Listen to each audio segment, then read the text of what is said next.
Hi all, welcome back to my channel. ಯಾರ್ಯಾರೆಲ್ಲ ಇನ್ನೂ ನನ್ನ ಚಾನಲ್ಗೆ ಸಬ್ಸ್ಕ್ರೈಬ್ ಆಗಿಲ್ಲ, ಸಬ್ಸ್ಕ್ರೈಬ್ ಆಗಿ. ಆ್ಯಂಡ್ ನಾನಿವತ್ತು matter in our surroundings in text ಕ್ವಶನ್ನ ಡಿಸ್ಕಸ್ ಮಾಡ್ತಾ ಇದ್ದೀನಿ. ಕೆಮಿಸ್ಟ್ರಿ ಪಾರ್ಟಿಂದ which of the following are the matter ಅಂತ ಕ್ವಶನ್ ಇದೆ. Chair, air, love, smell, hate, almonds, thought, cold drink, smell of perfume. So ಇದರಲ್ಲಿ ಯಾವ್ದು ಮ್ಯಾಟರ್ ಅಂತ. ಮ್ಯಾಟರ್ ಅಂದರೆ ನಿಮಗೆಲ್ಲ ಗೊತ್ತೇ ಇದೆ. Matter is anything that occupies space and has some mass. ನಮ್ಮ ಸುತ್ತಮುತ್ತ ಸರೌಂಡಿಂಗಲ್ಲಿ ನಾವು ಏನೇನು ವಸ್ತುಗಳು ಕಾಣಿಸ್ತೀವೋ, ಇದರ್ living things, non living things, ಯೂನಿವರ್ಸಲ್ಲಿ ಇರ್ತಕ್ಕಂಥ ಎಲ್ಲ ವಸ್ತುಗಳನ್ನ ನಾವು ಮ್ಯಾಟರ್ ಅಂತ ಹೇಳ್ತೀವಿ. ಸೊ ಮ್ಯಾಟರ್ ಅಂತಂದರೆ ಅದಕ್ಕೆ ಒಂದಿಷ್ಟು ನಿರ್ದಿಷ್ಟವಾದಂತಹ ತೂಕ ಇರುತ್ತೆ, ಅದಕ್ಕೆ ಒಂದಿಷ್ಟು ಜಾಗದ ಅವಶ್ಯಕತೆ ಇರುತ್ತೆ. ಅದನ್ನು ನಾವು ಮ್ಯಾಟರ್ ಅಂತ ಹೇಳ್ತೀವಿ. Matter is anything that occupies space, ಒಂದಿಷ್ಟು ಜಾಗ ಬೇಕು, ಆ್ಯಂಡ್ ಆ್ಯಸ್ ಸಮ್ ಮಾಸ್, ಅದಕ್ಕೆ ತೂಕ ಇರುತ್ತೆ. ಅದನ್ನು ನಾವು ಮ್ಯಾಟರ್ ಅಂತ ಹೇಳ್ತೀವಿ. ಇದರ್ pen, book, human being, what ever, ಏನು ವಸ್ತು, ಏನು ನಮ್ಮ ಸರೌಂಡಿಂಗಲ್ಲಿ ಇರೋದೆಲ್ಲನೂ ಮ್ಯಾಟರ್. ಸೊ ಆ ಥರ ಮ್ಯಾಟರ್ಸ್ನ ನಾವು 3 ಸ್ಟೇಟ್ಸಲ್ಲಿ ನೋಡ್ಬೋದು: ಸಾಲಿಡ್, ಲಿಕ್ವಿಡ್ ಮತ್ತು ಗ್ಯಾಸ್. ಸಾಲಿಡ್ ಅಂತ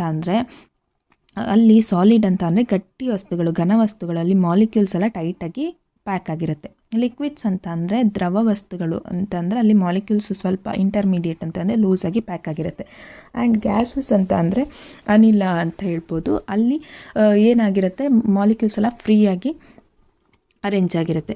ಸೊ ಇಲ್ಲಿ ಕೊಟ್ಟಿರ್ತಕ್ಕಂಥ ಸಬ್ಸ್ಟೆನ್ಸಸ್ಸಲ್ಲಿ ಕೊಟ್ಟಿರ್ತಕ್ಕಂತಹ ಒಂದಷ್ಟು ಮ್ಯಾಟರ್ಗಳಲ್ಲಿ ಯಾವುದು ಮ್ಯಾಟರ್, ಯಾವ ಸ್ಟೇಟ್ ಆಫ್ ಮ್ಯಾಟರ್ಗೆ ಸೇರುತ್ತೆ ಅಥವಾ ಯಾವುದು ಮ್ಯಾಟರ್ ಅಲ್ಲ ಅಂತ ಕೇಳ್ತಿದ್ದಾರೆ.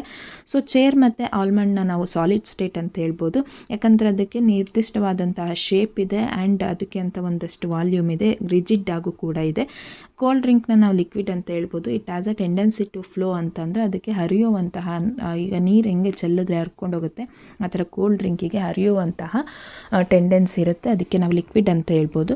ಗ್ಯಾಸಿಯಸ್, ಈ ಪರ್ಫ್ಯೂಮ್ ಇದೆಯಲ್ಲ, ಈ ಪರ್ಫ್ಯೂಮ್ನ ನಾವು ಗ್ಯಾಸಿಯಸ್ ಅಂತ ಹೇಳ್ಬೋದು, ಯಾಕಂತಂದರೆ ಅದು ಏರ್ ಒಳಗೆ ಈಸಿಯಾಗಿ ಮೂವ್ ಆಗುತ್ತೆ, ಅದಕ್ಕೆ ನಾವು ಗ್ಯಾಸಿಯಸ್ ಸ್ಟೇಟ್ ಅಂತ ಹೇಳ್ಬೋದು. While love, hate, cold, smell and thought ಇದೆಲ್ಲನೂ ಮ್ಯಾಟರ್ ಅಲ್ಲ, ಯಾಕಂತಂದರೆ ಅದು ನಮ್ಮ ಎಮೋಷನ್ಸ್, ಫೀಲಿಂಗ್, ಅದು ವಸ್ತು ಅಲ್ಲ, ಅದಕ್ಕೆ ಯಾವುದೇ ರೀತಿಯಾದ ಸ್ಪೇಸ್ ಅಥವಾ ಮಾಸ್ ಇರೋದಿಲ್ಲ. ಸೊ ಅದನ್ನು ನಾವು ಮ್ಯಾಟರ್ ಅಂತ ಹೇಳೋಕ್ಕಾಗಲ್ಲ. Give reasons for the following observation. The smell of hot sizzling food reaches you several metres away, but to get the smell from the cold food you have to go close. ಬಿಸಿ ಅಡುಗೆ smell ತುಂಬ ದೂರದಲ್ಲಿದ್ದರೂ ಕೂಡ ನಮಗೆ smell ಗೊತ್ತಾಗುತ್ತೆ. ನೀವು ರೂಮಲ್ಲಿ ಕೂತಿದ್ರು ಅಡುಗೆ ಮನೇಲಿ ಮಾಡ್ತಾ ಇರ್ತಕ್ಕಂತಹ ಅಡುಗೆ ಏನು ಅಂತ ನೀವು ಗೆಸ್ ಮಾಡ್ಬೋದು. ಆದರೆ ತಣ್ಣಗಿರೋ ಅಡುಗೆಯ ಸ್ಮೆಲ್ಲು ನಮಗೆ ರೀಚ್ ಆಗಲ್ಲ. ಯಾಕೆ ಅಂತ ಕೇಳ್ತಿದ್ದಾರೆ. ಇದು due to the phenomenon of diffusion. ಈ ಒಂದು ಪ್ರೋಸೆಸ್ನ ನಾವು ಡಿಫ್ಯೂಷನ್ ಅಂತ ಹೇಳ್ತೀವಿ. ಸೊ ಈ diffusion gets increase when the temperature get increase. So temperature increase ಆದಾಗೆಲ್ಲ ಡಿಫ್ಯೂಷನ್ ಕೂಡ ಇನ್ಕ್ರೀಸ್ ಆಗ್ತಾ ಹೋಗುತ್ತೆ. ಅಂತಂದರೆ ಕೈನೆಟಿಕ್ ಎನರ್ಜಿ ಅಂದರೆ moving energy of the food ಪಾರ್ಟಿಕಲ್ಸ್ನ ಒಳಗಡೆ ಫುಡ್ ಪಾರ್ಟಿಕಲ್ಸ್ನ ಮೂವಿಂಗ್ ಎನರ್ಜಿ ಏನು ಟೆಂಪರೇಚರ್ ಇನ್ಕ್ರೀಸ್ ಆದಾಗ ಮೂವಿಂಗ್ ಎನರ್ಜಿ ಕೂಡ ಇನ್ಕ್ರೀಸ್ ಆಗುತ್ತೆ. So temperature of the hot food particle is ಬಿಸಿ ಇರ್ತಕ್ಕಂಥ ಆಹಾರದಲ್ಲಿ ಪಾರ್ಟಿಕಲ್ಸು ಮೂವ್ಮೆಂಟ್ ಆಗೋಕ್ಕೆ ಅವಕಾಶ ಜಾಸ್ತಿ ಇರುತ್ತೆ, ಯಾಕಂತಂದ್ರಲ್ಲಿ ಟೆಂಪರೇಚರ್ ಜಾಸ್ತಿ ಇರುತ್ತೆ. ಅದೇ ತಣ್ಣಗಿರೋದ್ರಲ್ಲಿ ಮೂಮೆಂಟ್ ಆಗೋಕ್ಕೆ ಅವಕಾಶ ಇರಲ್ಲ, ಯಾಕಂದರೆ ಅಲ್ಲಿ ಟೆಂಪರೇಚರ್ ಕಮ್ಮಿ ಇರುತ್ತೆ. ಸೊ ಟೆಂಪರೇಚರ್ ಜಾಸ್ತಿ ಇರೋದ್ರಿಂದ ಅದು ಮೂಮೆಂಟ್ ಆಗೋದ್ರಿಂದ ಮಾಲಿಕ್ಯೂಲ್ಸು ಈಸಿಯಾಗಿ ಏರಲ್ಲಿ ಡಿಫ್ಯೂಸ್ ಆಗಿ ಅಂದರೆ ಮಿಕ್ಸ್ ಆಗಿ ಅದು ನಮಗೆ ರೀಚ್ ಆಗುತ್ತೆ, ದೂರದಲ್ಲಿದ್ದರೂ ಕೂಡ ರೀಚ್ ಆಗುತ್ತೆ. So next question. A diver is able to cut through water in a swimming pool. Which property of matter does this observation show? ಏನು ಸ್ವಿಮ್ಮಿಂಗ್ ಪೂಲಲ್ಲಿ ಡೈವರು ಆರಾಮಾಗಿ ವಾಟರ್ ಮೂಲಕ ಸಾಗ್ಬೋದು. ಯಾವ ಪ್ರಾಪರ್ಟಿ ಅಂತ ಕೇಳ್ತಿದ್ದಾರೆ. It is the property of liquid ಅಂತ ಹೇಳ್ಬೋದು. ಯಾಕಂತಂದರೆ ಲಿಕ್ವಿಡಲ್ಲಿ ನಾವು ಮಾಲಿಕ್ಯೂಲ್ಸ್ ಇಂಟರ್ಮೀಡಿಯೇಟ್ ಸ್ಟೇಟ್ ಅಂತಂದರೆ ಟೈಟ್ ಆಗುವಲ್ಲ, ತೀರಾ ಲೂಸಾಗಿ ಪ್ಯಾಕ್ ಆಗಿರೋದು ನೋಡ್ಬೋದು. ಅಂದರೆ ಮಾಲಿಕ್ಯೂಲ್ಸ್ನ ಮಧ್ಯೆ ಸ್ಪೇಸ್ ಇರುತ್ತೆ. ಸ್ಪೇಸ್ ಇರೋದ್ರಿಂದ ಮಾಲಿಕ್ಯೂಲ್ಸ್ ಮಧ್ಯೆ ಈ ಕಮ್ಮಿ inter molecular force of attraction ಇದೆ. ಒಂದು ಮಾಲಿಕ್ಯೂಲಿಂದ ಇನ್ನೊಂದು ಮಾಲಿಕ್ಯೂಲ್ಗೆ ಅಟ್ರಾಕ್ಷನ್ ಕಮ್ಮಿ ಇರೋದ್ರಿಂದ ಈ diver is able to swim through water ಅಂತ ಹೇಳ್ಬೋದು. What are the characteristics of particles of ಮ್ಯಾಟರ್ನ ಕ್ಯಾರೆಕ್ಟರ್ಸ್ ಏನು ಅಂತ ಕೇಳ್ತಿದ್ದಾರೆ. ಸಾಲಿಡ್ಗೇನು there are 3 states of matter: solid, liquid, gas. Particles of matter have space between them ಅಂತಂದರೆ ಮ್ಯಾಟರ್ನ ಮಧ್ಯೆ ಸ್ಪೇಸ್ ಇರುತ್ತೆ ಆ್ಯಂಡ್ ಅದ್ರ ಮಧ್ಯೆ ಇಂಟರ್ ಮಾಲಿಕ್ಯುಲರ್ ಕನೆಕ್ಷನ್ ಇರುತ್ತೆ, ಫೋರ್ಸ್ ಇರುತ್ತೆ. ವೇರಾಸ್ ಸಾಲಿಡಲ್ಲಿ ಇಂಟರ್ಮಾಲಿಕ್ಯುಲರ್ ಫೋರ್ಸ್ ಜಾಸ್ತಿ ನೋಡ್ಬೋದು, ಲಿಕ್ವಿಡಲ್ಲಿ ಸ್ವಲ್ಪ ಕಮ್ಮಿ ನೋಡ್ತೀವಿ, ಗ್ಯಾಸಲ್ಲಿ ತುಂಬ ಕಮ್ಮಿ ನೋಡ್ತೀವಿ. ಸೊ ಇದಿಷ್ಟು ನಾವು ಪ್ರಾಪರ್ಟೀಸ್ ಅಂತ ಹೇಳ್ಬೋದು. Next question, the mass per unit ವಾಲ್ಯೂಮ್ನ ನಾವು ಡೆನ್ಸಿಟಿ ಅಂತ ಕರಿತೀವಿ. ಇಲ್ಲೊಂದಷ್ಟು ಏನು ಸಬ್ಸ್ಟೆನ್ಸ್ ಕೊಟ್ಟಿದ್ದಾರೆ, ಅದನ್ನು ಅದ್ರ ಡೆನ್ಸಿಟಿ ಆರ್ಡರ್ ಮೇಲೆ ಅರೇಂಜ್ ಮಾಡಿ ಅಂತ ಕೊಟ್ಟಿದ್ದಾರೆ. Density is depending on mass and volume. ಎನ್ಸ್ ನಾವು ಯಾವುದು ಹೆವಿಯರ್ ಡೆನ್ಸಿಟಿ ಇರುತ್ತೋ ಅದಕ್ಕೆ, ಹೆವಿಯರ್ ಮಾಸ್ ಇರುತ್ತೋ ಅದಕ್ಕೆ ಜಾಸ್ತಿ ಡೆನ್ಸಿಟಿ ಇರುತ್ತೆ ಅಂತ ಹೇಳ್ಬೋದು. ಲೈಟರ್ ಮಾಸ್, ತೂಕ ಕಮ್ಮಿ ಇರೋದಕ್ಕೆ ಡೆನ್ಸಿಟಿ ಕಮ್ಮಿ ಇರುತ್ತೆ. ಸೊ ಹಂಗೆ ನೋಡೋದಾದರೆ ಗಾಳಿಗೆ ತೂಕ ಕಮ್ಮಿ ಇದೆ, ಅದನ್ನು ನಾವು ಫಸ್ಟ್ ಆರ್ಡರಲ್ಲಿ ಪ್ಲೇಸ್ ಮಾಡ್ಬೋದು. ಗಾಳಿಗಿಂತ ಎಕ್ಸಾಸ್ಟ್ ಫ್ರಮ್ ಚಿಮ್ನಿಗೆ ಒಂಚೂರು ಡೆನ್ಸಿಟಿ ಜಾಸ್ತಿ ಇದೆ ಅಥವಾ ಮಾಸ್ ಜಾಸ್ತಿ ಇರುತ್ತೆ. ಇದು ಕಂಪೇರ್ ಮಾಡಿದ್ರೆ ಕಾಟನ್ಗೆ ಇನ್ನೊಂಚೂರು ಮಾಸ್ ಮತ್ತು ಡೆನ್ಸಿಟಿ ಜಾಸ್ತಿ ಇರುತ್ತೆ. ಅದಕ್ಕೆ ಕಂಪೇರ್ ಮಾಡಿದ್ರೆ ವಾಟರ್ಗೆ ಜಾಸ್ತಿ ಇರುತ್ತೆ. ನೆಕ್ಸ್ಟ್ ಹನಿ, ಜೇನುತುಪ್ಪಕ್ಕೆ ಡೆನ್ಸಿಟಿ ಜಾಸ್ತಿ ಇರುತ್ತೆ, ನಾವು ನೋಡ್ಬೋದು. ನೆಕ್ಸ್ಟ್ ಚಾಕಿಗೆ ಡೆನ್ಸಿಟಿ ಅಥವಾ ಮಾಸ್ ಎರಡು ಕೂಡ ಜಾಸ್ತಿ ಇರುತ್ತೆ. ಐರನ್ಗೂ ಅಷ್ಟೇ ಡೆನ್ಸಿಟಿ ಮತ್ತು ಮಾಸ್ ಜಾಸ್ತಿ ಇರುತ್ತೆ. So this is the order of arranging. Comment upon the following. ನಾವು ಈಗ ಕಮೆಂಟ್ ಮಾಡಬೇಕು, ರಿಜಿಡಿಟಿ ಅಂದ್ರೇನು, ಕಂಪ್ರೆಸಬಿಲಿಟಿ ಅಂದ್ರೇನು, ಫ್ಲೂಯಿಡಿಟಿ ಅಂತಂದ್ರೇನು, ಕೈನೆಟಿಕ್ ಎನರ್ಜಿ, ಶೇಪ್, ಡೆನ್ಸಿಟಿ ಎಲ್ಲ ಏನು ಅಂತ. ರಿಜಿಡಿಟಿ ಅಂತ ಅಂದರೆ tendency of matter to resist the change in shape. ಗಟ್ಟಿಯಾಗಿರ್ತಕ್ಕಂಥದ್ದು, ನಾವು ಅದನ್ನು ಕಂಪ್ರೆಸ್ ಮಾಡಿದ್ರೆ ಅಥವಾ ಪ್ರೆಸ್ ಮಾಡಿದ್ರು ಕೂಡ ಅದು ಶೇಪ್ ಚೇಂಜ್ ಆಗಲ್ಲ, ಅದನ್ನು ನಾವು ರಿಜಿಡ್ ಅಂತ ಹೇಳ್ಬೋದು. ಲೈಕ್ ಸ್ಟೋನ್ ಗಟ್ಟಿಯಾಗಿರುತ್ತೆ, ನಾವು ಪ್ರೆಸ್ ಮಾಡಿದ್ರು ಕೂಡ ಅದು ರಿಜಿಡ್ ಆಗೇ ಇರುತ್ತೆ, ಅದು ಕಂಪ್ರೆಸ್ ಆಗಲ್ಲ. ಕಂಪ್ರೆಸಬಿಲಿಟಿ ಅಂತಂದರೆ ಅದು ಕಂಪ್ರೆಸ್ ಆಗುತ್ತೆ, ನಾವು ಪ್ರೆಸ್ ಮಾಡಿದ್ರೆ, ಎಕ್ಸ್ಟರ್ನಲ್ ಫೋರ್ಸ್ ಅಪ್ಲೈ ಮಾಡಿದ್ರೆ ಕಂಪ್ರೆಸ್ ಆಗುತ್ತೆ, ಅದನ್ನು ನಾವು ಕಂಪ್ರೆಸಬಿಲಿಟಿ ಅಂತ ಹೇಳ್ತೀವಿ. ಫ್ಲೂಯಿಡಿಟಿ ಅಂತಂದರೆ ಫ್ಲೋ ಆಗೋವಂತಹ ಟೆಂಡೆನ್ಸಿ ಇರೋದನ್ನು ಫ್ಲೂಯಿಡಿಟಿ ಅಂತ ಹೇಳ್ತೀವಿ. ಲೈಕ್ ವಾಟರ್, ಲಿಕ್ವಿಡ್ಸ್ಗೂ ಕೂಡ ವಾಟರ್ನ ಲಿಕ್ವಿಡ್ಸ್ ಅಂತ ಹೇಳ್ತೀವಿ. Gases also can do so, ಅದನ್ನು ನಾವು ಫ್ಲೂಯಿಡ್ಸ್ ಅಂತ ಹೇಳ್ತೀವಿ. ಫಿಲ್ಲಿಂಗ್ ಎ ಗ್ಯಾಸ್ ಕಂಟೈನರ್, ಗ್ಯಾಸ್ನ ಫಿಲ್ ಮಾಡೋದು ಅಂತಂದರೆ ಗ್ಯಾಸ್ಗೆ ಯಾವುದೇ ರೀತಿ ಶೇಪ್ ಇರಲ್ಲ, ಪರ್ಟಿಕ್ಯುಲರ್ ವಾಲ್ಯೂಮ್ ಕೂಡ ಇರಲ್ಲ. ಸೊ ಅದನ್ನು ನಾವು ಯಾವ ಕಂಟೈನರ್ಗೆ ಫಿಲ್ ಮಾಡ್ತೀವೋ ಅದು ತುಂಬ ಸ್ಪ್ರೆಡ್ ಆಗುತ್ತೆ. ನೆಕ್ಸ್ಟ್ ಶೇಪ್ ಅಂತ ಅಂದರೆ ಶೇಪ್ ಕರೆಸ್ಪಾಂಡೆನ್ಸ್ ಟು ಶೇಪ್ಗೆ ಇಷ್ಟೇ ನಿರ್ದಿಷ್ಟವಾದ ವಾಲ್ಯೂಮ್ ಅಂತ ಇರುತ್ತೆ, ಬೌಂಡ್ರಿ ಅಂತ ಇರುತ್ತೆ, ಇಷ್ಟೇ ವ್ಯಾಪ್ತಿಯಲ್ಲಿ ಅದು ಇರುತ್ತೆ, ಯಾವುದೋ ಒಂದು ವಸ್ತು ಇರುತ್ತೆ, ಅದಕ್ಕೊಂದಷ್ಟು ಶೇಪ್ ಇದೆ ಅಂತ ಹೇಳ್ಬೋದು. ಅದನ್ನು ನಾವು ಸಾಲಿಡ್ಸಲ್ಲಿ ನೋಡ್ಬೋದು. ನೆಕ್ಸ್ಟ್ ಕೈನೆಟಿಕ್ ಎನರ್ಜಿ ಅಂತಂದರೆ ಮೂವಿಂಗ್ ಎನರ್ಜಿ, ಪಾರ್ಟಿಕಲ್ಸ್, ಯಾವುದೋ ಒಂದು ಪಾರ್ಟಿಕಲ್ಸ್ ಅದು ಮೂವಿಂಗ್ ಎನರ್ಜಿ ಇದ್ದಾಗ ಮೋಷನಲ್ಲಿ ಇರಬೇಕಾದ್ರೆ ಅಥವಾ ಮೂಮೆಂಟಲ್ಲಿ ಇರಬೇಕಾದ್ರೆ ಪ್ರೊಡ್ಯೂಸ್ ಆಗುವಂತಹ ಎನರ್ಜಿನ ನಾವು ಕೈನೆಟಿಕ್ ಎನರ್ಜಿ ಅಂತ ಹೇಳ್ತೀವಿ. ಡೆನ್ಸಿಟಿ ಅಂತಂದರೆ ಮಾಸ್ ಪರ್ ಯೂನಿಟ್ ವಾಲ್ಯೂಮ್ ಅಂತ ಹೇಳ್ಬೋದು. ನೆಕ್ಸ್ಟ್ ಇನ್ನೊಂದು ಗಿವ್ ರೀಸನ್ ಕೇಳಿದರೆ, gas fills completely with the vessel in which it is kept. So gas ನಾವು ಯಾವುದಾದ್ರೂ ಒಂದು ವೆಸಲಲ್ಲಿ, ಕಂಟೈನರ್ ಒಳಗಡೆ ಹಾಕಿದ್ರೆ ಅದು ತುಂಬ ಫಿಲ್ ಆಗುತ್ತೆ. ಯಾಕೆ ಅಂತ ಕೇಳ್ತಿದ್ದಾರೆ. ಗ್ಯಾಸ್ ಮಧ್ಯೆ ಇರ್ತಕ್ಕಂಥ ಪಾರ್ಟಿಕಲ್ಸ್ ಈಸಿಯಾಗಿ ಮೂವ್ ಆಗುತ್ತೆ, ಯಾಕಂತಂದರೆ ಅದ್ರ ಮಧ್ಯೆ ಇಂಟರ್ಮಾಲಿಕ್ಯುಲರ್ ಫೋರ್ಸು ಕಮ್ಮಿ ಇರುತ್ತೆ, ಅದ್ರ ಮಧ್ಯೆ ಸ್ಪೇಸ್ ಇರುತ್ತೆ. ಆದ್ದರಿಂದ ಕಂಟೈನರ್ ತುಂಬ ಅದು ಸ್ಪ್ರೆಡ್ ಆಗೋದ್ರಿಂದ ಅದು ಕಂಪ್ಲೀಟ್ಲಿ ಫಿಲ್ ಆಗಿ ಅನಿಸ್ತಾ ಇರುತ್ತೆ. ಈ gas exerts pressure on the walls of the container. Gas ಯಾವುದೋ ಒಂದು ಕಂಟೈನರ್ ಒಳಗಡೆ ಫಿಲ್ ಮಾಡಿರ್ತಕ್ಕಂಥ ಗ್ಯಾಸು ಆ ಕಂಟೈನರ್ನ ವಾಲ್ಸ್ ಮೇಲೆ ಪ್ರೆಷರ್ ಎಕ್ಸರ್ಟ್ ಮಾಡುತ್ತೆ ಅಂತ ಕೇಳ್ತೀರಾ. ಹೌದು, ಯಾಕೆ ಎಕ್ಸರ್ಟ್ ಮಾಡುತ್ತೆ ಅಂತಂದರೆ ಆ ಗ್ಯಾಸ್ ಮಾಲಿಕ್ಯೂಲ್ಸ್ಗೆ ಮೂವಿಂಗ್ ಕೆಪಾಸಿಟಿ ಇರುತ್ತೆ, ಫ್ರೀಲಿ ಮೂವ್ ಆಗ್ಬೋದು. ಯಾಕಂತಂದರೆ intermolecular space between the molecules is high, ಜಾಸ್ತಿ ಇರುತ್ತೆ. ಆಮೇಲೆ ಬಾಂಡಿಂಗ್ ಕಮ್ಮಿ ಇರುತ್ತೆ, ಆದ್ದರಿಂದ ಅದು ಫ್ರೀಯಾಗಿ ಮೂವ್ ಆಗ್ತಾ ಇರುತ್ತೆ, ಒಂದಕ್ಕೊಂದು ಕೊಲೈಡ್ ಆಗ್ತಾ ಇರುತ್ತೆ, ಅಂದರೆ ಕೊಲೈಡ್ ಅಂತಂದರೆ ಹೊಡ್ಕೊಳ್ತಾ ಇರುತ್ತೆ. ಆ್ಯಂಡ್ ಅದೇ ಥರ ವಾಲ್ಸ್ ಆಫ್ ದಿ ಕಂಟೈನರ್ ಮೇಲೂ ಪ್ರೆಷರ್ ಆಗ್ತಾ ಇರುತ್ತೆ. ಇದರಿಂದ ನಾವು ನೋಡ್ಬೋದು it exerts pressures on the walls of the container ಅಂತ. A wooden table should be called a solid. Wooden ಟೇಬಲ್ನ ನಾವು ಸಾಲಿಡ್ ಅಂತ ಹೇಳ್ತೀವಿ. ಯಾಕೆ ಅಂತಂದರೆ ಅದಕ್ಕೆ ಡೆಫಿನೇಟ್ ಆದಂತಹ ಶೇಪ್ ಇದೆ ಆ್ಯಂಡ್ ವಾಲ್ಯೂಮ್ ಇದೆ. ಆ ಶೇಪನ್ನು ನಾವು ನಾವು ಕಂಪ್ರೆಸ್ ಮಾಡಿ ಚೇಂಜ್ ಮಾಡೋಕ್ಕಾಗಲ್ಲ. ಒಂದು ಏನು ಸಾಲಿಡ್ಗೆ, ವುಡನ್ ಟೇಬಲ್ ಒಳಗಡೆ ಇರ್ತಕ್ಕಂಥ ಮಾಲಿಕ್ಯೂಲ್ಸ್ಗೆ ಫೋರ್ಸ್ ಆಫ್ ಅಟ್ರಾಕ್ಷನ್ ಜಾಸ್ತಿ ಇರುತ್ತೆ. We can easily move our hand in air, but to do the same through a solid block of wood we need a karate expert. ನಾವು ಗಾಳಿಯಲ್ಲೆಲ್ಲ ಕೈ ಚೆನ್ನಾಗಿ ಆಡಿಸ್ಬೋದು ಅಲ್ವಾ. ಯಾವುದೋ ಒಂದು ಕಲ್ಲು ಒಳಗಡೆ ಕೈ ಹಾಕಿ ಅಂತಂದರೆ ಅಥವಾ ಸಾಲಿಡ್ ಒಳಗಡೆ ಕೈ ಹಾಕಿ ಅಂದರೆ ಯಾಕೆ ಆಗಲ್ಲ. ಯಾರಾದರೂ ಕರಾಟೆ ಎಕ್ಸ್ಪರ್ಟ್ಸ್ ಆದರೆ ಕೈ ಹಾಕ್ಬಿಟ್ಟು ಬ್ರೇಕ್ ಮಾಡ್ತಾರೆ. ಆದರೆ ಗಾಳಿಯಲ್ಲಿ ಆರಾಮಾಗಿ ಮೂವ್ಮೆಂಟ್ ಮಾಡ್ಬೋದು. ಯಾಕಂತಂದರೆ ಗಾಳಿಯಲ್ಲಿ, ಏರಲ್ಲಿ ನಾನು ಹೇಳ್ದಂಗೆ ಗ್ಯಾಸಿಯಸ್ ಸ್ಟೇಟಲ್ಲಿ ಇಂಟರ್ಮಾಲಿಕ್ಯುಲರ್ ಫೋರ್ಸು ಕಮ್ಮಿ ಇರುತ್ತೆ, ಒಂದೊಂದು ಮಾಲಿಕ್ಯೂಲ್ ಮಧ್ಯೆ ಸ್ಪೇಸ್ ಜಾಸ್ತಿ ಇರುತ್ತೆ. ಆದ್ದರಿಂದ ಗಾಳಿಯಲ್ಲಿ ನಾವು ಈಸಿಯಾಗಿ ಹ್ಯಾಂಡ್ಸ್ ಮೂವ್ ಮಾಡ್ಬೋದು.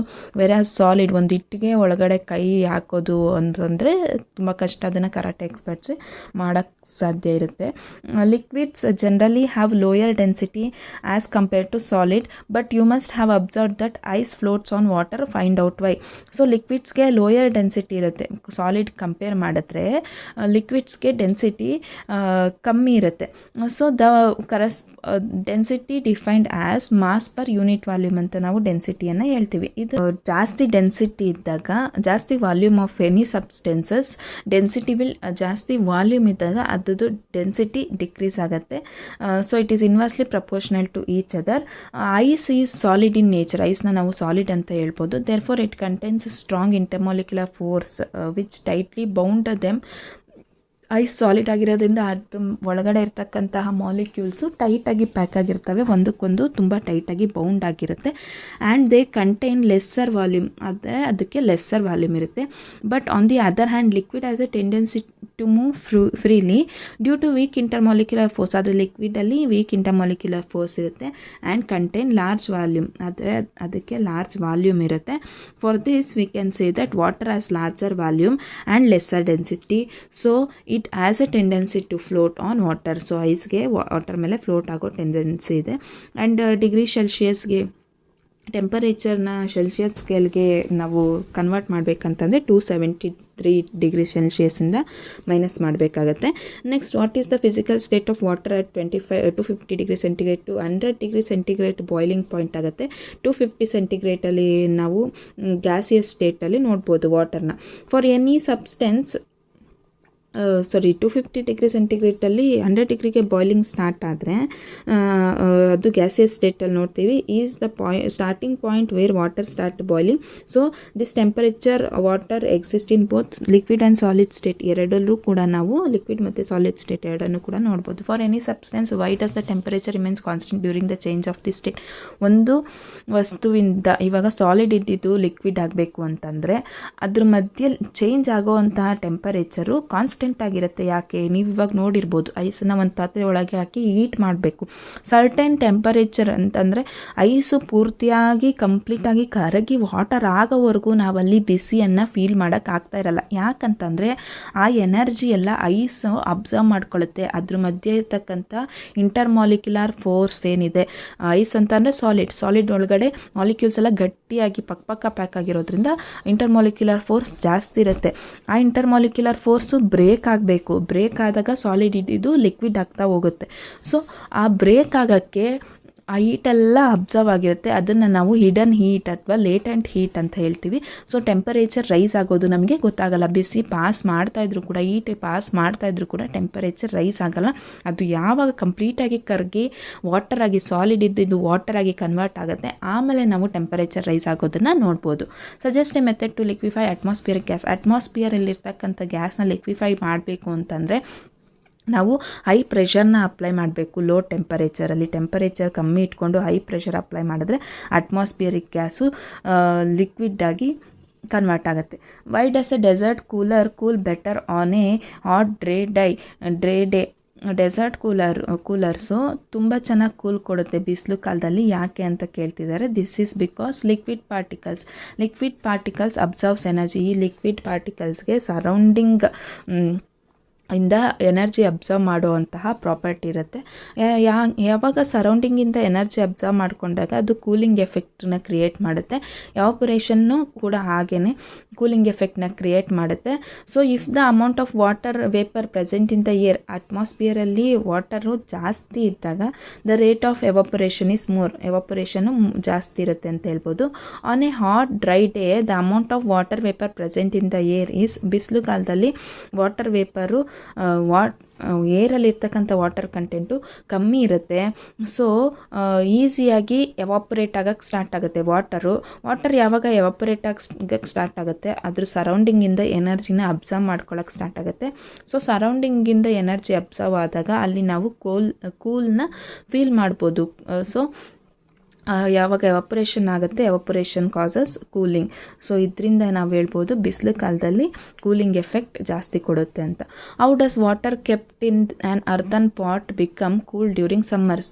ಸೊ ವಾಟರ್ ಬಿಸಿಲು ಕಾಲದಲ್ಲಿ ನೀರನ್ನು ಮಡಿಕೆಯಲ್ಲಿಟ್ಟರೆ ಅದು ತಣ್ಣಗಿರುತ್ತೆ ಯಾಕೆ ಅಂತ ಕೇಳ್ತಿದ್ದಾರೆ. ಯೂಶಲಿ ಬಿಸಿಲು ಕಾಲದಲ್ಲಿ ಎಲ್ಲರೂ ಮಡಿಕೆ ಅಥವಾ ಅರಿವಿಯಲ್ಲಿ ನೀರು ಇಟ್ಟಿರ್ತಾರೆ. ಯಾಕಂತಂದರೆ ಸೊ ಮಡಿಕೆಯನ್ನು ಮಣ್ಣಿನಿಂದ ಮಾಡಿರ್ತಾರೆ, ಮಣ್ಣಲ್ಲಿ ಪೋರ್ಸ್ ಇರುತ್ತೆ, ಹೋಲ್ಸ್ ಇರುತ್ತೆ, ಅದರಿಂದ ವಾಟರು ಎವಾಪರೇಟ್ ಆಗುತ್ತೆ. ಎವಾಪರೇಟ್ ಆದಾಗ ಏನಾಗುತ್ತೆ, ಅದು ಎವಾಪರೇಟ್ ಆದಾಗ ಎವಾಪರೇಷನ್ ಕಾಸಸ್ ಕೂಲಿಂಗ್ ಅಂತ ನಿಮ್ಗೆ ಹೇಳಿದೆ, ಕೂಲಿಂಗ್ ಎಫೆಕ್ಟ್ ಕೊಡುತ್ತೆ. ಯಾಕಂತಂದರೆ ಸರೌಂಡಿಂಗಲ್ಲಿರ್ತಕ್ಕಂಥ ಮಾಲಿಕ್ಯೂಲ್ಸಿಂದ ಎನರ್ಜಿ ಅಬ್ಸಾರ್ಬ್ ಮಾಡ್ಕೊಳ್ಳುತ್ತೆ ಅಂತ ಹೇಳಿದ್ದೀನಿ.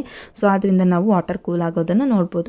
ವೈಡಸ್ ಅವರ್ ಪಾಮ್, ನಮ್ಮ ಕೈಯಲ್ಲಿ ಸ್ಯಾನಿಟೈಸರ್ ಅಥವಾ ಪೆಟ್ರೋಲ್ ಅಥವಾ ಅಸಿಟೋನ್ ಈ ಥರದ್ದೆಲ್ಲ ಹಾಕ್ಕೊಂಡಾಗ ಯಾಕೆ ನಮ್ಮ ಕೈ ಕೂಲ್ ಅನಿಸುತ್ತೆ ನೀವು ಫೀಲ್ ಮಾಡಿರ್ಬೋದು. ಯಾಕಂತಂದರೆ ಈ ಆರ್ಗ್ಯಾನಿಕ್ ಕಾಂಪೌಂಡ್ಸ್ ಏನಿದೆ, ಈ ಪೆಟ್ರೋಲು ಇದೆಲ್ಲ ಇದಕ್ಕೆ ಎವಾಪರೇಟ್ ಆಗುವಂತಹ ಪ್ರಾಪರ್ಟಿ ಇದೆ. ವಾಲಟೈಲ್ ಇನ್ ನೇಚರ್ ಅಂತ ಅಂದರೆ ಹಾಕ್ಕೊಂಡಿದ್ದ ತಕ್ಷಣ ಎವಾಪರೇಟ್ ಆಗುತ್ತೆ. ನಾನು ಹೇಳ್ದಂಗೆ ಎವಾಪರೇಷನ್ ಕಾಸಸ್ ಕೂಲಿಂಗ್ ಅಂತ ಹೇಳಿದ್ದೀನಿ. ಸೊ ಎವಾಪರೇಷನ್ ಕೂಲ್ ಆಗೋಕ್ಕೆ ಸ್ಟಾರ್ಟ್ ಆಗುತ್ತೆ. ಯಾಕೆ ಕೂಲ್ ಆಗುತ್ತೆ ಅಂತಂದರೆ ಅಲ್ಲಿ evaporation particles of these organic liquid observes energy from the surrounding. ಸುತ್ತಮುತ್ತ ಇರ್ತಕ್ಕಂತಹ ಪಾರ್ಟಿಕಲ್ಸಿಂದ ಎನರ್ಜಿಯನ್ನು ಅಬ್ಸರ್ವ್ ಮಾಡ್ಕೊಳ್ಳುತ್ತೆ. ಆದ್ದರಿಂದ ನಮ್ಮ ಕೈ ಕೂಲ್ ಅಂತ ಅನ್ಸೋಕ್ಕೆ ಶುರುವಾಗುತ್ತೆ. Why are we able to sip a hot tea or milk faster from a saucer than a cup? ಲೋಟದಲ್ಲಿರ್ತಕ್ಕಂಥದ್ದು ಅಥವಾ ಕಪ್ಪಲ್ಲಿರ್ತಕ್ಕಂತಹ ಟೀ ಅಥವಾ ಮಿಲ್ಕನ್ನು ನಾವು ಫಾಸ್ಟಾಗೆ ಕುಡಿಯೋಕ್ಕಾಗಲ್ಲ, ಬಿಸಿ ಟೀ ಅಥವಾ ಮಿಲ್ಕನ್ನು. ಅದೇ ಸಾಸರಲ್ಲಿ ಇಟ್ಕೊಂಡಾಗ ನಾವು ಕುಡಿಬೋದು. ಯಾಕೆ ಅಂತ ಕೇಳ್ತಿದ್ದಾರೆ, because saucer as a large surface area ಜಾಸ್ತಿ ಇದೆ when compare to cup. So ಅಲ್ಲಿ ಎವಾಪರೇಷನ್ ಬೇಗ ಆಗ್ತಾ ಇರುತ್ತೆ. ಎವಾಪರೇಷನ್ ಕಾಸಸ್ ಕೂಲಿಂಗ್ ಎಫೆಕ್ಟ್ ಅಂತ ನಿಮ್ಗೆ ಹೇಳಿದೆ. ಸೊ ಅದಕ್ಕೆ ನೀವು ನೋಡಿರ್ಬೋದು, ಚಿಕ್ಕ ಮಕ್ಕಳಿಗೆಲ್ಲ ಊಟ ತಿನ್ನಿಸ್ಬೇಕಾದ್ರೆ ಅಗ್ಲ ಪಾತ್ರೆಯಲ್ಲಿ ಹಾಕ್ಬಿಟ್ಟು ಆರಿಸ್ತಾರೆ. ಸೊ ಎವಾಪರೇಟ್ ಆಗುತ್ತೆ. ಎವಾಪರೇಷನ್ನಿಂದ ನಮಗೆ ಕೂಲಿಂಗ್ ಎಫೆಕ್ಟ್ ಕ್ರಿಯೇಟ್ ಆಗುತ್ತೆ. ಕಪ್ಪಲ್ಲಿರೋದಕ್ಕಿಂತ ಸಾಸರಲ್ಲಿ ನಾವು ಬೇಗ ಕಾಫಿಯನ್ನು ಕುಡಿಬೋದು. ವಾಟ್ ಟೈಪ್ ಆಫ್ ಕ್ಲಾತ್ಸ್, ನಾವು ಸಮ್ಮರಲ್ಲಿ ಯಾವ ರೀತಿ ಕ್ಲಾತ್ಸನ್ನು ಹಾಕೋಬೇಕು ಅಂತ ಕೇಳ್ತಿದ್ದಾರೆ. ಸಮ್ಮರಲ್ಲಿ ನಾವು ಕಾಟನ್ ಕ್ಲಾತ್ಸ್ನ ವೇರ್ ಮಾಡಬೇಕು. ಯಾಕಂತಂದರೆ ಅದು ಲೈಟ್ ಫೀಲ್ ಆಗುತ್ತೆ. ಆ್ಯಂಡ್ ಅದೇನಂತಂದರೆ ವಾಟರ್ನ ಸಮ್ಮರಲ್ಲಿ ನಾವು ಸ್ವೆಟ್ ಆಗೋದನ್ನು ವಾಟರ್ ಕಂಟೆಂಟ್ನ ಅಬ್ಸರ್ವ್ ಮಾಡ್ಕೊಳ್ಳೋ ಕೆಪಾಸಿಟಿ ಕಾಟನ್ ಕ್ಲಾತ್ಸಿಗಿರುತ್ತೆ. ಆ್ಯಂಡ್ ಈಸಿಯಾಗಿ ಆ ಅಬ್ಸರ್ವ್ಡ್ ವಾಟರು ಕೂಡ ಅಟ್ಮಾಸ್ಫಿಯರಿಗೆ ಎಕ್ಸ್ಪೋಸ್ ಆಗ್ತಿದ್ದಂಗೆ ಡ್ರೈ ಆಗುತ್ತೆ. Give reason for the following observation. Naphthalene balls ಏನಾಗುತ್ತೆ, ನ್ಯಾಫ್ಥಲಿನ್ ಬಾಲ್ಸ್ ಈ ನಸೆ ಉಂಡೆ ಅಂತ ಹೇಳ್ತೀರಾ, ಅದು ಇದ್ದಕ್ಕಿದ್ದಂಗೆ ಒಂದಿನ 2 ದಿನ ನೋಡ್ತಿದ್ದಂಗೆ ಕರ್ಗೋಗಿರುತ್ತೆ. ಯಾಕೆ ಅಂತ ಹೇಳ್ತಿದ್ದಾರೆ, ಈ ಪ್ರೊಸೆಸ್ನ ನಾವು ಸಬ್ಲಿಮೇಷನ್ ಅಂತ ಹೇಳ್ತೀವಿ. ಸಾಲಿಡ್ ಏನು ಗಟ್ಟಿಯಾಗಿರ್ತಕ್ಕಂಥ ನ್ಯಾಫ್ಥಲಿನ್ ಬಾಲು ಗ್ಯಾಸ್ ಆಗಿ ಕನ್ವರ್ಟ್ ಆಗೋದು without changing into a state of liquid. ಈ ಪ್ರೊಸೆಸ್ ನಾವು ಸಬ್ಲಿಮೇಷನ್ ಅಂತ ಹೇಳ್ತೀವಿ. Sublimation is the reason for conversion. We can get a smell of perfume. ನಾವು ಎಲ್ಲೋ ಪರ್ಫ್ಯೂಮ್ ಹಾಕ್ಕೊಂಡಿರೋರು ಬರ್ತಿದ್ರೆ ಇಲ್ಲೇ ಅನ್ಕೋತೀವಿ ಯಾರೋ ಪರ್ಫ್ಯೂಮ್ ಹಾಕ್ಕೊಂಡಿದ್ದಾರೆ ಅಂತ. ಯಾಕಂತಂದರೆ perfume is in a vapour state ಅಥವಾ ಗ್ಯಾಸಿಯಸ್ ಸ್ಟೇಟಲ್ಲಿರುತ್ತೆ. ಅದಕ್ಕೆ ಗ್ಯಾಸಿಯಸ್ ಸ್ಟೇಟಲ್ಲಿರ್ತಕ್ಕಂಥ ಮಾಲಿಕ್ಯೂಲ್ಸು ಲೂಸಾಗಿ ಅರೇಂಜ್ ಆಗಿರುತ್ತೆ. ಅದರಲ್ಲಿ ಕೈನೆಟಿಕ್ ಎನರ್ಜಿ ಜಾಸ್ತಿ ಇರುತ್ತೆ, ಅಂದರೆ ಮಾಲಿಕ್ಯೂಲ್ಸ್ನ ಮೋಷನ್ನು ಜಾಸ್ತಿ ಇರುತ್ತೆ. ಅದು ಈಸಿಯಾಗಿ ಅಟ್ಮಾಸ್ಫಿಯರಲ್ಲಿ ಡಿಫ್ಯೂಸ್ ಆಗುತ್ತೆ. ಸೊ ನಾವು ದೂರದಲ್ಲಿ ಕೂತಿದ್ರು ಪರ್ಫ್ಯೂಮ್ ಸ್ಮೆಲ್ ಮಾಡ್ಬೋದು. So increasing order of force of ಅಟ್ರಾಕ್ಷನ್ನ ನಾವು ಅರೇಂಜ್ ಮಾಡಬೇಕು. ಇಲ್ಲಿ 3 ಸಬ್ಸ್ಟೆನ್ಸ್ ಕೊಟ್ಟಿದೆ, ವಾಟರ್, ಶುಗರ್, ಆಕ್ಸಿಜನ್ ಅಂತ. So water liquid, sugar solid, oxygen gas ಆಗಿರುತ್ತೆ. ಶುಗರಲ್ಲಿ ನಾವು ಇಂಟರ್ಮಾಲಿಕ್ಯುಲರ್ ಫೋರ್ಸು ಜಾಸ್ತಿ ನೋಡ್ಬೋದು, ಯಾಕಂದರೆ ಅದು ಸಾಲಿಡ್. ವಾಟರಲ್ಲಿ ಇಂಟರ್ಮಾಲಿಕ್ಯುಲರ್ ಫೋರ್ಸು ಸ್ವಲ್ಪ ಶುಗರಿಗೆ ಕಂಪೇರ್ ಮಾಡಿದ್ರೆ ಸಾಲಿಡಿಗೆ ಕಂಪೇರ್ ಮಾಡಿದ್ರೆ ಲೆಸ್ ಇರುತ್ತೆ. ಸೊ ಆಕ್ಸಿಜನಲ್ಲಿ ಇಂಟರ್ಮಾಲಿಕ್ಯುಲರ್ ಫೋರ್ಸು ಜಾಸ್ತಿ ಲೆಸ್ ಆಗಿರುತ್ತೆ. ಶುಗರ್, ವಾಟರ್ ಆ್ಯಂಡ್ ಆಕ್ಸಿಜನ್ ಅಂತ ಹೇಳ್ಬೋದು. Next one, what is the physical state of water at 25 degree centigrade? 25 degree centigrade ಟೆಂಪರೇಚರಲ್ಲಿ ವಾಟರ್ ಯಾವ ಸ್ಟೇಟಲ್ಲಿರುತ್ತೆ ಅಂತಂದರೆ ಲಿಕ್ವಿಡ್ ಸ್ಟೇಟಲ್ಲೇ ಇರುತ್ತೆ. 0 ಡಿಗ್ರಿ ಸೆಂಟಿಗ್ರೇಡಲ್ಲಿ ಏನಿರುತ್ತೆ, 0 ಡಿಗ್ರಿ ಸೆಂಟಿಗ್ರೇಡ್ ಅಂತಂದರೆ ಸಾಲಿಡ್ಡು ಜಸ್ಟ್ ಲಿಕ್ವಿಡ್ ಆಗಿ ಕನ್ವರ್ಟ್ ಆಗಿರೋದ್ರಿಂದ ನಾವು ಈ ಸ್ಟೇಟಲ್ಲಿ ಸಾಲಿಡ್ ಮತ್ತು ಲಿಕ್ವಿಡ್ ಸ್ಟೇಟನ್ನು ನೋಡ್ಬೋದು. 100 ಡಿಗ್ರಿ ಸೆಂಟಿಗ್ರೇಡಲ್ಲಿ ಹೆಂಗಿರುತ್ತೆ ಅಂತಂದರೆ 100 ಡಿಗ್ರಿ ಸೆಂಟಿಗ್ರೇಡಲ್ಲಿ ಬಾಯ್ಲಿಂಗ್ ಸ್ಟಾರ್ಟ್ ಆಗಿರುತ್ತೆ. ಬಾಯ್ಲಿಂಗ್ ಸ್ಟಾರ್ಟ್ ಆಗಿರೋದ್ರಿಂದ ನಾವು ಅಲ್ಲಿ ವೇಪರ್ಸ್ ಕೂಡ ನೋಡ್ಬೋದು ಆ್ಯಂಡ್ ಲಿಕ್ವಿಡ್ ಕೂಡ ನೋಡ್ಬೋದು, ಗ್ಯಾಸ್ ಮತ್ತು ಲಿಕ್ವಿಡ್ ಸ್ಟೇಟಲ್ಲಿ ನೋಡ್ಬೋದು. Give 2 reasons to justify water at room temperature is liquid. ಇಲ್ಲಿ ರೂಮ್ ಟೆಂಪರೇಚರಲ್ಲಿ ವಾಟರು ಲಿಕ್ವಿಡ್ ಆಗಿರುತ್ತೆ ಅಂತ ನೀವು ಹೆಂಗೆ ಹೇಳ್ತೀರಾ ಅಂತ ಕೇಳ್ತಿದ್ದಾರೆ. ಆಬ್ವಿಯಸ್ಲಿ ಅದು ಲಿಕ್ವಿಡೇನೆ. ಯಾಕಂತಂದರೆ ಅದಕ್ಕೆ ಲಿಕ್ವಿಡ್ಗೆ ಇರ್ತಕ್ಕಂಥ ಎಲ್ಲ ಪ್ರಾಪರ್ಟಿನೂ ಇದೆ. ಅದಕ್ಕೆ ಪರ್ಟಿಕ್ಯುಲರ್ ಶೇಪ್ ಇಲ್ಲ. ನಾವು ಯಾವ ಕಂಟೈನರ್ಗೆ ಅಲ್ಲಿ ವಾಟರ್ನ ಹಾಕ್ತೀವಿ ಆ ಶೇಪ್ನ ತೊಗೊಳುತ್ತೆ. ಆ್ಯಂಡ್ ಅದನ್ನು ಚೆಲ್ಲಿದ್ರೆ ಅದು ಹರ್ಕೊಂಡು ಹೋಗುತ್ತೆ. ಆ ವಾಟರಲ್ಲಿ ವೀಕ್ ಇಂಟರ್ಮಾಲಿಕ್ಯುಲರ್ ಫೋರ್ಸ್ನ ನಾವು ಅಬ್ಸರ್ವ್ ಮಾಡ್ಬೋದು. ಈ ಎಲ್ಲ ಪ್ರಾಪರ್ಟಿನ ನೋಡೋದ್ರಿಂದ ನಾವು water liquid at room temperature ಅಂತ ಹೇಳ್ಬೋದು. ಸೊ ಐರನ್ ಅಲ್ಮಾರ್, ಈ ಐರನ್ ಅಲ್ಮಾರ್ ಏನಿರುತ್ತೆ ಅದು ಸಾಲಿಡ್ ಎಟ್ ರೂಮ್ ಟೆಂಪರೇಚರ್ ಅಂತ ಹೆಂಗೆ ಹೇಳ್ತೀರಾ ಅಂತ ಹೇಳ್ತಿದ್ದಾರೆ. ಅದಕ್ಕೆ ಆದಂಥ ಒಂದಷ್ಟು ಶೇಪ್ ಇದೆ ಆ್ಯಂಡ್ ವಾಲ್ಯೂಮ್ ಕೂಡ ಇದೆ. ಅದರೊಳಗಡೆ ಇರ್ತಕ್ಕಂಥ ಮಾಲಿಕ್ಯೂಲ್ಸಲ್ಲಿ ಸ್ಟ್ರಾಂಗ್ ಇಂಟರ್ಮಾಲಿಕ್ಯುಲರ್ ಫೋರ್ಸ್ನ ನೋಡ್ಬೋದು. ರಿಜಿಡ್ ಇನ್ ನೇಚರ್, ಗಟ್ಟಿಯಾಗಿರುತ್ತೆ, ಅದನ್ನು ನಾವು ಕಂಪ್ರೆಸ್ ಮಾಡೋಕ್ಕಾಗಲ್ಲ ಅಥವಾ ಪ್ರೆಸ್ ಮಾಡೋಕ್ಕೆ ಆಗಲ್ಲ ಈ ಐರನ್ ಅಲ್ಮಾರ್ನ. ಈ ಎಲ್ಲ ಪ್ರಾಪರ್ಟೀಸ್ನ ನೋಡಿ ನಾವು ಹೇಳ್ಬೋದು ಐರನ್ ಅಲ್ಮಾರ್ is solid in nature at room temperature ಅಂತ. So why is ice at 270 degree kelvin is more effective in cooling than water at the same. ವಾಟರ್ನು 270 ಡಿಗ್ರಿ ಕೆಲ್ವಿನಲ್ಲಿಟ್ಟರು, ಐಸ್ನು 270 ಡಿಗ್ರಿ ಕೆಲ್ವಿನಲ್ಲಿಟ್ಟರು ಐಸು ತುಂಬ ಕೂಲ್ ಅನಿಸುತ್ತೆ. ಯಾಕೆ ಅಂತ ಕೇಳ್ತಿದ್ದಾರೆ. ಬಿಕಾಸ್ ಅದರಲ್ಲಿ ನಾವು ವಾಟರಲ್ಲಿ ನಾವು ಲೇಟೆಂಟ್ ಹೀಟನ್ನು ನೋಡ್ಬೋದು. ಆದರೆ ಈ ಲೇಟೆಂಟ್ ಹೀಟ್ ಏನಿರುತ್ತೆ ಅಡಿಷ್ನಲ್ ಎನರ್ಜಿ, ಬಟ್ ಐಸಲ್ಲಿ ಅದು ಇರಲ್ಲ. ಆದ್ದರಿಂದ ಅದು ಕೂಲಿಂಗ್ ಎಫೆಕ್ಟ್ ಕೊಡ್ತಾ ಇರುತ್ತೆ. What produce more severe burns, boiling water or steam. ನಾವು ಒಂದು ಪಾತ್ರೆಯನ್ನು ಏನೋ ಒಂದು ಕುದೀತಾ ಇರ್ತಕ್ಕಂಥ ಪಾತ್ರೆನ ಪ್ಲೇಟ್ ಹಾಕಿ ಮುಚ್ಚಿರ್ತೀವಿ. ಸೊ ಆ ಪ್ಲೇಟ್ನ ನೀವು ತೆಗಿಬೇಕಾದ್ರೆ ಅದ್ರ ವೇಪರ್ಸ್ ಏನು ಮಾಡುತ್ತೆ, ಸ್ಟೀಮು ನಿಮ್ಮ ಕೈನ ತುಂಬ ಬರ್ನ್ ಮಾಡುತ್ತೆ. ಆದರೆ ಬಾಯ್ಲಿಂಗಲ್ಲಿ ನಾವು ಬಾಯ್ಲಿಂಗ್ ಅಷ್ಟು ನಮಗೆ ಸುಡದೇ ಇದ್ರು ಕಂಪ್ಯಾರಿಟಿವ್ಲಿ ವೇಪರ್ಸ್ ತುಂಬ ಎಫೆಕ್ಟಿವ್. ಯಾಕಂತಂದರೆ ಅದರಲ್ಲಿ ಅಡಿಷ್ನಲ್ ಎನರ್ಜಿ ಇರುತ್ತೆ. ಯಾಕಂದರೆ ಇವಾಗ ವಾಟರು ಇದ್ದಿದ್ದು ಬಾಯ್ಲ್ ಆಗೋಕ್ಕೆ ಸ್ಟಾರ್ಟ್ ಆಗಿ ಬಾಯ್ಲಿಂಗಿಂದ ವೇಪರ್ಸ್ ಆಗಿ ಕನ್ವರ್ಟ್ ಆಗ್ತಿದೆ. ಅಷ್ಟು ಹೀಟ್ ಎನರ್ಜಿ ಅದರಲ್ಲಿ ಇರುತ್ತೆ. ಆದ್ದರಿಂದ ನಾವು ಅದನ್ನು ಸಿವಿಯರ್ ಬರ್ನ್ಸ್ನ ನಾವು ಸ್ಟೀಮಲ್ಲಿ ನೋಡ್ಬೋದು. ಆ್ಯಂಡ್ ಲಾಸ್ಟ್ ಕ್ವಶನ್ನು ನಿಮಗೆ ಟೆಕ್ಸ್ಟ್ ಬುಕ್ಕಲ್ಲೇ ಸಿಗುತ್ತೆ. State of inter conversion of ಮ್ಯಾಟರ್ಸ್ನ ನೀವು ಅಬ್ಸರ್ವ್ ಮಾಡ್ಬೋದು. ಸೊ ಯಾರೆಲ್ಲ ಈ ವಿಡಿಯೋ ನಿಮಗೆ ಇನ್ಫಾರ್ಮೇಷನ್ ಸಿಕ್ಕಿದೆ, ಈ ವಿಡಿಯೋಯಿಂದ ಯೂಸ್ಫುಲ್ ಆಗಿದೆ, ಸೊ ಲೈಕ್ ಬಟನ್ ಪ್ರೆಸ್ ಮಾಡಿ. ಆ್ಯಂಡ್ ಇನ್ನೂ ಯಾರು ಸಬ್ಸ್ಕ್ರೈಬ್ ಆಗಿಲ್ಲ ಈ ಚಾನಲ್ಗೆ ಸಬ್ಸ್ಕ್ರೈಬ್ ಮಾಡಿ. And thank you for watching.